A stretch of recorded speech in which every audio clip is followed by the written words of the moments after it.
My grandfather, he had ALS and he died from it a few years before the project. There's just like a very big aspect of spaceflight and what astronauts face on the ISS or in microgravity is something called muscle atrophy. So their muscle deteriorates, and the same sort of thing happens in diseases like ALS. She had an idea. She was going to compete to send an experiment to the International Space Station.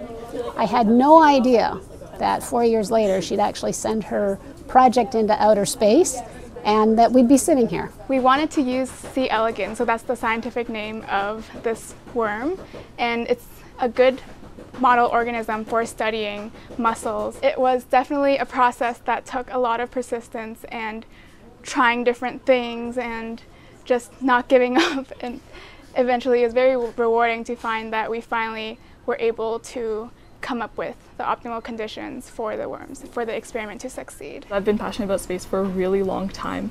It's kind of cheesy, but it's true, and Annabelle and I were literally jumping for joy when we found out we won in the hallways. It was awesome. It was like, I never would have thought, like, in grade 8 that I would be doing something so meaningful with science, but to watch our experiment launched into space, that was like something very meaningful to me. Lift off at the Falcon 9. We got to go to the launch pad in Cape Canaveral, and we got to watch the rocket go up and come back down, which was super, super cool. It's permanently engraved in my memory. Like, it's something you can't forget, and it's completely unique because you know your experiment's on there, but you can't see it, and you can't see it when it's in space, but you know it got there because you watched it go. Houston on 2, departure burn 2 is complete. Go for SSRMS safing. Interestingly, we found that the worms in space ended up being longer and thicker and compared to the worms on the ground, and the levels of the enzyme were actually lower in the ones in space. Basically, she found the opposite of what she anticipated she should, based on what's in the literature.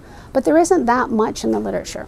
So the fact that Annie found this difference in an area of research that's relatively new, that we don't know that much about, this may be a real finding that could be quite significant for looking at regulation of muscle mass in the future. I think especially the grade 8s that were involved in this project can show that really, like, at any age you can do science and you can participate in the whole scientific process.